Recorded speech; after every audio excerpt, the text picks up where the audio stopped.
Assalamualaikum warahmatullahi wabarakatuh. Alhamdulillah allazi bi ni'matihi tatimmus shalihat.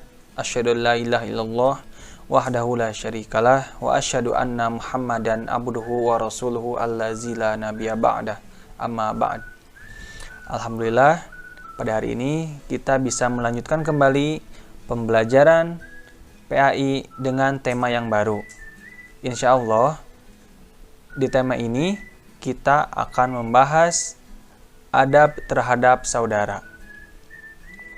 Sebelum kita mulai, mari kita bacakan basmalah terlebih dahulu. Bismillahirrahmanirrahim. Setelah menyimak video ini, Bapak berharap kalian mampu memahami ayat Al-Quran tentang adab berteman, kemudian mampu melafalkan ayat Al-Quran tentang adab berteman, kemudian mampu menjelaskan contoh adab berteman berdasarkan gambar.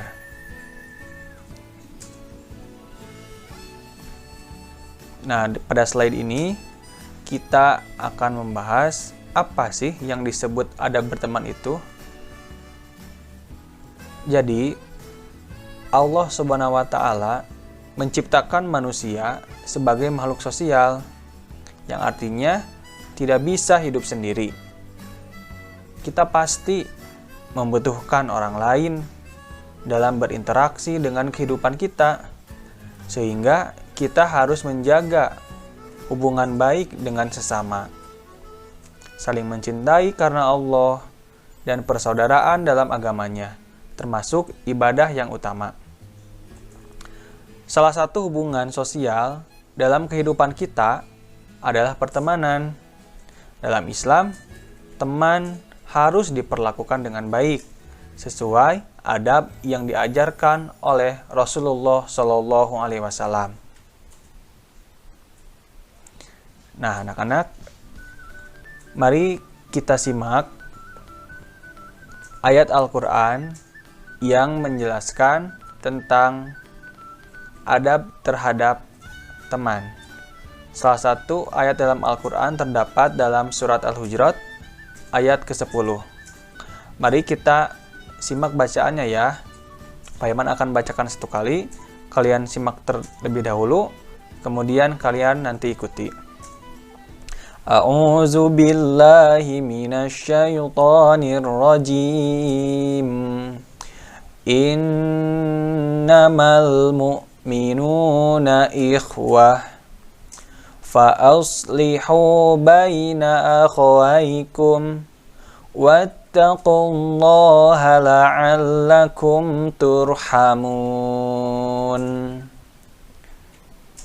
Artinya, sesungguhnya orang-orang mukmin adalah bersaudara.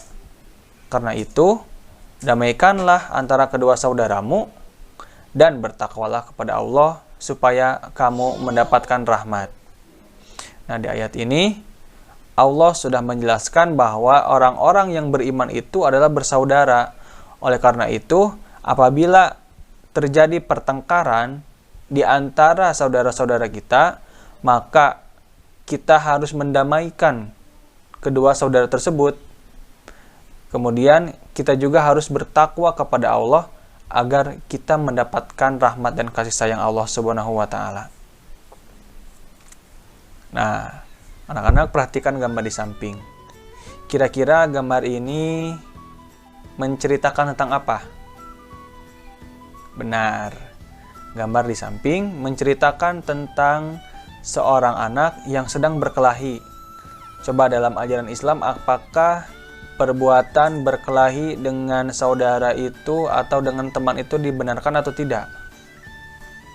Tuh, tidak ya, tidak diperbolehkan. Baik dengan sesama teman di rumah ataupun di sekolah. Apabila kita menemukan ada teman kita di sekolah nanti bertengkar, maka seharusnya kita tegur mereka. Kita nasihati mereka agar tidak sampai terjadi pertengkaran berikutnya. Nah, coba perhatikan gambar di samping. Nah, di gambar ini menceritakan kedua orang teman yang hidup rukun. akur ya, bagus ya kelihatannya. Nah, kita juga harus melaksanakan perbuatan tersebut, baik dengan teman di rumah ataupun teman di sekolah. Jadi kita harus saling menjaga pertemanan kita, karena Allah sudah memerintahkan kepada kita agar menjaga adab terhadap saudara kita. Nah, gambar berikutnya, bergaul dengan orang soleh. Nah, di sini menceritakan bahwa kita sudah semestinya harus mencari teman yang soleh. Agar apa? Agar kesolehan teman kita bisa menular kepada kita. Dan kalaupun kita soleh, nanti kesolehan kita bisa menular kepada teman kita. Jadi saling menularkan kesolehan, sehingga tercipta komunitas-komunitas yang soleh. Dengan pertemanan yang soleh itu, maka harapannya saat teman kita melakukan perbuatan yang tidak dibenarkan, maka di sana nanti akan saling mengingatkan untuk tidak melakukan hal-hal yang salah. Nah, di sini dijelaskan bahwa seseorang itu akan mencocoki kebiasaan teman karibnya. Oleh karenanya, perhatikanlah siapa yang akan menjadi teman karib kalian. Jika kita berteman dengan orang baik, maka kita juga akan menjadi orang baik. Namun sebaliknya, jika kita berteman dengan orang yang tidak baik, kita bisa ketularan menjadi orang yang tidak baik. Nah, alhamdulillah untuk pembahasan hari ini dicukupkan sampai sekian. Mudah-mudahan kalian paham apa yang disampaikan Pak Hilman. Sampai jumpa di pertemuan berikutnya tentang bentuk-bentuk adab dalam berteman. Terima kasih atas perhatiannya. Wassalamualaikum warahmatullahi wabarakatuh.